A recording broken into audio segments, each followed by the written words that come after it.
New India math, ये मैंने special बनाया है गणित के लिए। अगर आप छोटे बच्चे हैं, जैसे कि कक्षा 6, 7, 8, 9, 10 में पढ़ने वाले हैं, तब भी आपको यहाँ पढ़ना चाहिए कि मैं आपको एकदम बेसिक स्तर से गणित सिखाऊंगा। वो गणित आपके परीक्षा में तो काम आएगी ही आएगी, बाद में जब आप तैयारी करेंगे उस तैयारी में भी आपके काम आएगी। जैसे कि आप बैंक की तैयारी करेंगे, रेलवे की, एसएससी की, अध्यापक पात्रता परीक्षा की, या फिर सिविल सर्विसेज की, किसी भी परीक्षा की आप तैयारी करेंगे, जहाँ भी प्रतियोगी परीक्षा वाली गणित आती है, वहाँ सब काम करेगी, क्योंकि कक्षा 10 तक की ही गणित हर जगह आती है। तो अगर आप छोटी क्लास में हैं तो ये जो वीडियो है, आज मैं जो आपको रूपरेखा बताऊंगा पूरा, क्या क्या इसमें टॉपिक होगा, कैसे आपको पढ़ना है, ये स्पेशल कक्षा 6, 7, 8 वालों के लिए है। एकदम बेसिक स्तर की मैथ मैं पढ़ाऊंगा। जो लोग 9, 10 में पढ़ते हैं उनकी भी अगर गणित कमज़ोर है तो वो भी इस वीडियो को देख सकते हैं। इस सीरीज के जितने भी वीडियो आएंगे शाम को, सायं 6 बजे, यानी लगभग सोम रविवार को छोड़ करके बाकी पूरे दिन। तो इस वीडियो को आप पूरा देखिएगा, पूरी बात आप समझ जाएंगे जो मैं बताने वाला हूँ। गणित का परिचय, आज ये पहला पार्ट है, पहला दिन है, एकदम जीरो स्तर से शुरुआत मैं कर रहा हूँ। आज मैं आपको केवल परिचय दूंगा कि आपको गणित कैसे पढ़ना चाहिए, गणित कैसे सीखना चाहिए। कि आप सब जानते हैं, जो गणित है दिमाग का तो खेल है ही। गणित उसी को समझ में आएगी जिसका दिमाग काम कर रहा होगा। कोई भी विषय हो तभी काम समझ में आएगा जब उसका दिमाग काम कर रहा हो। लेकिन गणित के लिए स्पेशल बहुत ज़्यादा आईक्यू की ज़रूरत नहीं है। आप समझ लीजिए, मैं यहीं पे आपको बता देता हूँ, दो विषय होते हैं। एक विषय है गणित और एक विषय है रीजनिंग। आप छोटे बच्चे अगर होंगे तो हो सकता है कि आपको रीजनिंग की जानकारी अभी ना हो, लेकिन इतना आप समझ लीजिए कि जब आप किसी भी परीक्षा की तैयारी करने जाएंगे तो आपको ये एक सब्जेक्ट मिलेगा रीजनिंग के लिए। रीजनिंग का मतलब एक तरह से आपके दिमाग की टेस्टिंग होती है, एक तर्क शक्ति का प्रतीक है। ये बहुत कठिन नहीं होता, एकदम आसान होता है। जिसको भी गणित आती है उसके लिए ये बाएं हाथ का खेल होता है। हालांकि जिसको गणित नहीं आती वो भी रीजनिंग कर लेता है, लेकिन जिसको गणित आती है उसके लिए बहुत आसान हो जाता है। तो रीजनिंग की जो परीक्षा होती है, में व्यक्ति की ये परीक्षा होती है, व्यक्ति का दिमाग कितना तेज है, यानी कितना जल्दी वो किसी भी चीज को समझ लेता है। दिमाग के फास्ट का एक कैलकुलेशन है रीजनिंग। गणित जो है वो दिमाग कितना परिपक्व हो चुका है। मैं अगर आसान शब्दों में लिखूं तो मेहनत, मेहनत की टेस्टिंग होती है। अब आप समझिए मैं बताना क्या चाह रहा हूं। गणित वही लड़का सीख पाएगा जो मेहनती होगा। जो मेहनती नहीं होगा वो नहीं सीख पाएगा, क्योंकि गणित में आपको करनी पड़ती है मेहनत। भले आपको फार्मूला बता दिया जाएगा, नियम बता दिया जाएगा, सब कुछ बता दिया जाएगा, लेकिन आप जब तक प्रैक्टिस नहीं करेंगे, जब तक मेहनत नहीं करेंगे, गणित आपको समझ में नहीं आएगा। बहुत अगर आईक्यू आपका तेज है, दिमाग बहुत तेज चलता है, फिर भी आपको गणित नहीं आएगी जब तक आप गणित में मेहनत नहीं करेंगे। रीजनिंग आ जाएगी बिना मेहनत के भी, क्योंकि दिमाग तेज का वो प्रतीक है। गणित नहीं आएगी। मैं आपको गणित पढ़ाऊंगा, मेरी एक छवि है कि गणित में कितना भी बच्चा कमज़ोर हो मैं उसको सिखा देता हूँ, अगर उसमें थोड़ी भी बहुत रुचि है तो। गणित में सिर्फ 4 चीज़ें आपको पढ़नी होती: जोड़, घटाना, गुणा और भाग। इन चारों के अलावा पांचवी कोई भी चीज नहीं है जो आपको गणित में पढ़नी पड़े। इसका मतलब आसान शब्दों में कहें तो केवल जोड़, घटाना, गुणा और भाग जिसको आता है अच्छे से, उसको पूरी गणित आती है। जोड़, जोड़ना जानते हैं, घटाना जानते हैं, गुणा करना जानते हैं और भाग करना जानते हैं। अब आप कहेंगे जोड़, घटाना, गुणा, भाग किसको नहीं आता, ये तो सबको आता है। नहीं, जोड़ कर लेना आसान, आम मतलब कठिन काम नहीं है। घटाना कर लेना कठिन काम नहीं है, बल्कि कठिन काम ये है कि कब हम जोड़ करें, कब हम घटाना करें, कब हम गुणा करें, कब हम भाग करें। जैसे मैं आपको अगर यहीं पे एक सवाल दे दूं, 16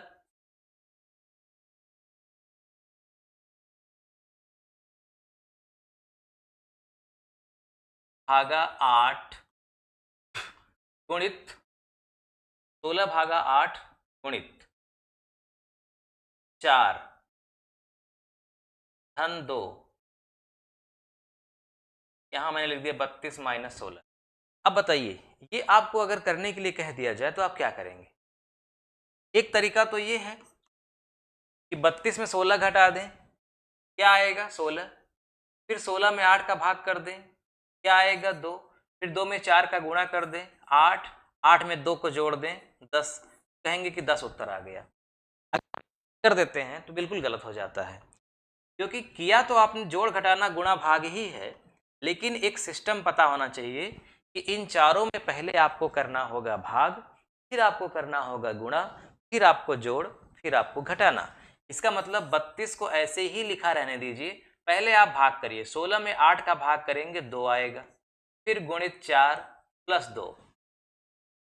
अब आगे 32 माइनस 4 दूनी 8 प्लस 2। अब जोड़ेंगे तो किसमें किसको जोड़ेंगे, 32 में 2 जोड़ेंगे, क्योंकि यहाँ प्लस और वहाँ 2 प्लस। 32 2 34, 34 में 8 घटा दीजिए, 14 में 8 गया 6, यानी कि 26। ये आंसर आएगा। है तो जोड़ घटाना गुणा भाग ही, लेकिन सिस्टम होना चाहिए। ये एक सामान्य सी बात है, ऐसे ही सिस्टम पूरी गणित में काम करता है। आप लाभ हानि के सवाल लगाएंगे, परसेंटेज के सवाल लगाएंगे, कुछ भी आप लगाएंगे, यही सिस्टम काम करेगा। अब वो तरीका उसका अलग अलग होगा, फार्मूले उसके अलग अलग होंगे। सवाल आपको समझनी है, फिर आपको जोड़ घटाना गुणा भाग ही करना है। अब क्या करना है, कैसे करना है, यही आपको पूरी गणित में सीखना है। तो सबसे पहले मैं आपको एक समय सारिणी बता देता हूँ कि मैं आपको कैसे पढ़ाऊँगा, कब पढ़ाऊँगा। तो मैं आपको पढ़ाऊँगा शाम को 6 बजे तक। 6 बजे से शुरू कर दीजिए लगभग 7 बजे तक। 1 घंटे, आधे घंटे, पौन घंटे ऐसी ही क्लास रहेगी पूरी ठंडी तक। कब तक रहेगी क्लास, 31 मार्च तक। 31 मार्च तक यही रहेगा, क्योंकि रात बड़ी होती है, दिन छोटा होता है। 5 बजे के आसपास दिन डूब जाता है, तो 1 घंटे के तक में आप घर में आकर के एकदम फ्रेश होकर के, मतलब खेल कूद करके एकदम आप तैयार हो जाएंगे 6 बजे। 6 से 7 आप आराम से पढ़ सकते हैं। फिर 7 बजे के बाद अपने स्कूल का आप काम करिएगा। हालांकि आप यहाँ वीडियो अगर नहीं देख पाते हैं शाम को 6 बजे, तो आप बाद में भी देख सकते हैं, क्योंकि ये वीडियो पड़ा रहेगा यूट्यूब, जब कभी भी देख सकते हैं। जिस दिन आपका छूट जाए आप रात में देखिए या अगले दिन देखिए, जब आपकी मर्जी हो तब देखिए। अभी मैं आगे आपको बताऊंगा कि इसमें गणित में आपको क्या क्या पढ़ाऊंगा। तो देखिए, चलिए बात कर लेते हैं विषय सूची की। इसमें आपको क्या क्या पढ़ाएंगे हम। तो सबसे पहले आपको हम पढ़ाएंगे संख्या के बारे में, आपको बताएंगे संख्याएं कितने प्रकार की होती हैं। पूर्णांक संख्या, परिमेय संख्या, अपरिमेय संख्या, सम संख्या, विषम संख्या, इसके बारे में आपको विस्तार से बताएंगे। धनात्मक संख्या, ऋणात्मक संख्या, ये सारी संख्याएं। इन संख्याओं के पढ़ाने के बाद हम आपको क्या सिखाएंगे, सरलीकरण। अभी जो हमने सवाल लगवाई थी वो सरलीकरण की सवाल थी। सरलीकरण यानी कि कठिन शब्दों, मतलब सवालें लिखी रहेंगी, उसे हमें सरल करना होगा, सरलीकरण उसको बोलते हैं। फिर इसके बाद हम लोग इसी में सरलीकरण के बाद अगला चैप्टर हम लोग पढ़ेंगे, क्या पढ़ेंगे, भिन्न पढ़ेंगे। अब भिन्न में भिन्न का छोटी बड़ी, जोड़ घटाना गुणा भाग सब पढ़ लेंगे। फिर क्या पढ़ेंगे, म स पढ़ेंगे, यानी महत्तम समापवर्तक, लघुत्तम समापवर्तक, ये पढ़ेंगे। इसके बाद प्रतिशत पढ़ेंगे। एकदम बेसिक से शुरू करेंगे। एकदम बेसिक का मतलब हम ये मान लेंगे कि आपको कुछ भी नहीं पता है। प्रतिशत, प्रतिशत के बाद फिर लाभ हानि, सुन लीजिए ऐसे ही, लाभ हानि पढ़ेंगे, साधारण ब्याज, चक्रवृद्धि ब्याज पढ़ेंगे। फिर क्या पढ़ेंगे, मिश्रण पढ़ेंगे, धारा नाव वाला पढ़ेंगे, चाल समय, दूरी समय पढ़ेंगे। फिर बीज गणित में पूरा पढ़ेंगे। फिर रेखा गणित में पूरा पढ़ेंगे, मेंसुरेशन पढ़ेंगे, वर्ग, आयत, त्रिभुज, क्षेत्रफल, घन, घनाभ, बेलन, शंख, आयतन, ये सब कुछ। फिर त्रिकोणमिति पढ़ेंगे, लॉग पढ़ेंगे, सब कुछ पढ़ेंगे, नो डाउट। आपके सिलेबस में जो है वो तो पढ़ेंगे ही, इसके अलावा इससे भी बहुत ज़्यादा पढ़ेंगे, लेकिन हम चलेंगे सरल से कठिन की ओर। ऐसा नहीं कि पहले ही कठिन आपको बता दें, आपको समझ में ही नहीं आए, नहीं, सबसे सरल, फिर उसके बाद होते होते सबसे कठिन की ओर जाएंगे।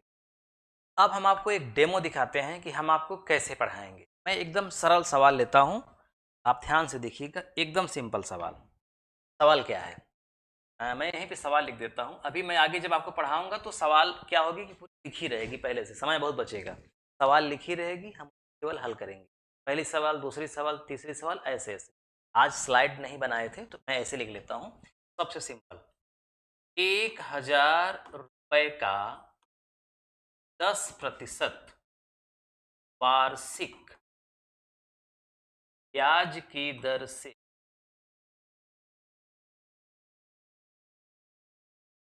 ब्याज की दर से 2 वर्ष का साधारण ब्याज, साधारण एवं चक्रवृद्धि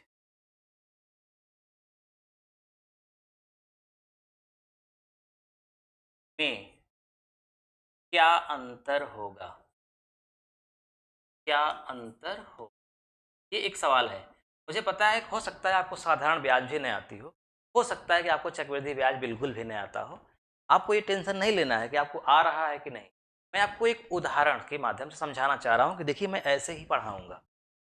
इस सवाल को लगाने के दो तरीके, हमेशा मैं दोनों तरीके बताऊंगा। एक तरीका है जिसे हम लोग बोलते हैं शुद्ध गणित का तरीका, जिसे बोला जाता है परंपरागत। परंपरागत नाम से लग रहा है कि ओल्ड फैशन है, पुराना मॉडल है, क्यों परंपरागत बताएंगे? नहीं, परंपरागत एक ऐसा तरीका होता है जिसमें आपको गणित लगाना सिखाया जाता है। यानी आप अगर एक बार सीख गए तो अपने पूरे जीवन में कभी नहीं भूलें, और सवाल चाहे जैसे घुमा फिरा कर दे आप हमेशा लगा लेंगे। इसका मतलब कि आप गणित वाकई में सीख गए।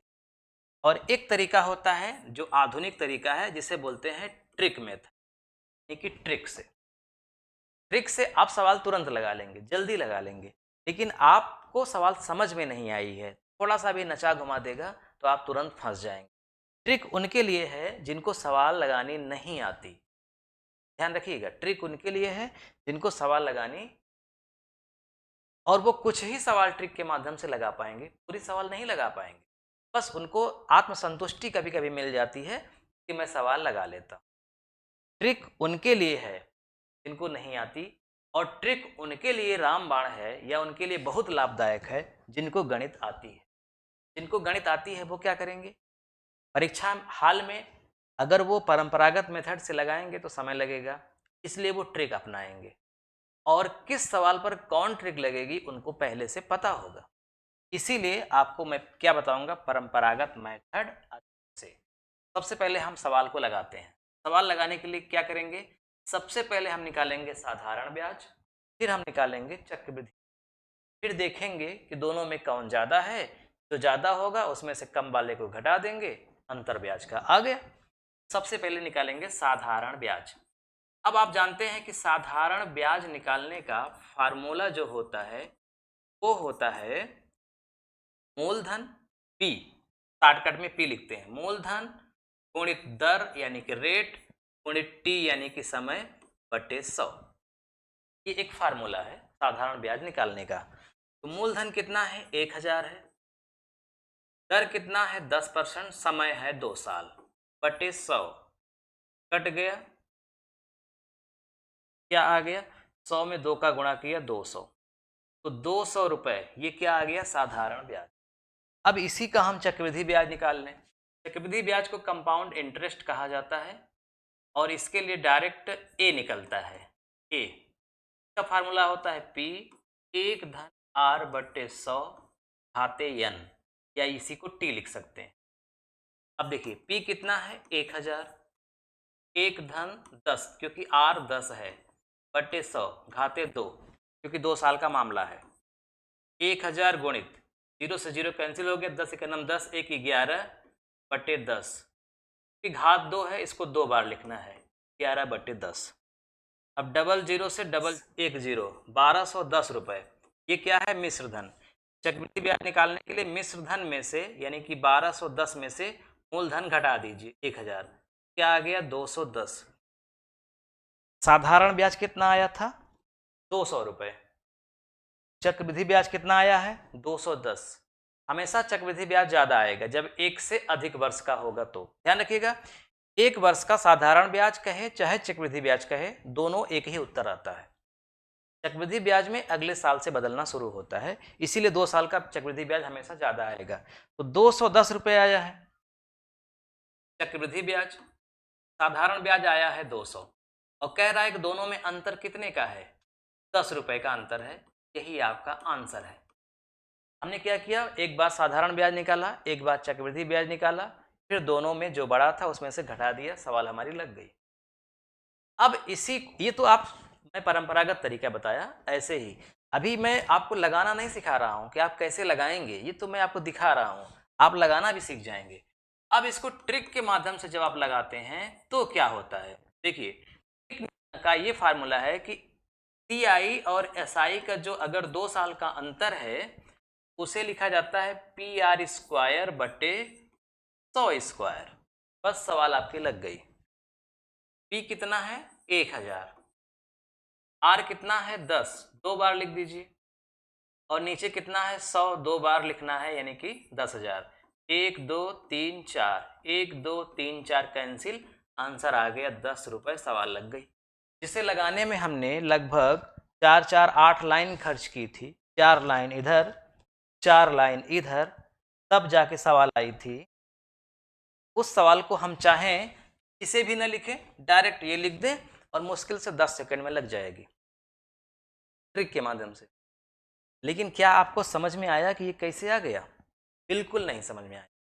ये तब आपको लगाना है जब आपको वो वाला लगाना आ जाए परंपरागत मेथड से। इस तरह से मैं आपको सबसे पहले परंपरागत मेथड यानी कि कैसे सवाल लगाई जाती है ये सिखाऊंगा, फिर आपको उस सवाल को जल्दी से कैसे लगाया जाए ये भी तरीका सिखाऊंगा। फिर मैं आपको बताऊंगा कि ये PR² बटे 100 स्क्वायर कहाँ से आया, कैसे आया। चूँकि आप लगाना सीख गए हैं इसलिए आप इसे भी जान जाएंगे मेरे बताने पर कि ये कहाँ से आया। लेकिन जो लोग सवाल लगाना नहीं जानते, केवल इसे रटते हैं, उन्हें ये कभी नहीं समझ में आया कि ये कहाँ से आया है।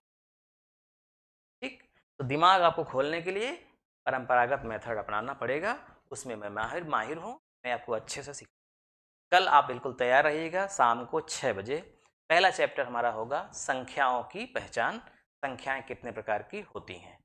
अगर आप पहली बार ये वीडियो देख रहे हैं तो इसको सब्सक्राइब कर लीजिए, चैनल को घंटी भी चालू कर लीजिए, ताकि कल जैसे ही हम नया वीडियो अपलोड करें वो आपके पास नोटिफिकेशन के रूप में पहुंच जाए।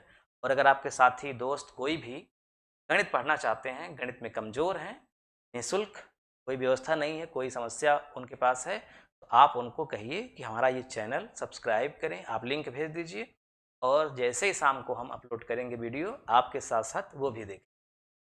आप एक पुण्य के भागीदार बन जाएंगे क्योंकि आपके माध्यम से लिंक उनके पास पहुंचा और वो अब मुझसे गणित पढ़ रहे हैं। अगर वो जीवन में सफल होते हैं तो उसमें मेरा तो श्रेय है ही कि मेरे द्वारा वो सीख रहे हैं, लेकिन एक श्रेय आपका भी होगा, आपने मेरी पहचान उनसे करवाई और उनकी पहचान मुझे। वीडियो देखने के लिए आपका बहुत बहुत धन्यवाद। मिलते हैं नेक्स्ट वीडियो में, तब तक के लिए नमस्कार। अगर आप बच्चे हैं तो गुड इवनिंग, गुड नाइट, मिलते हैं कल।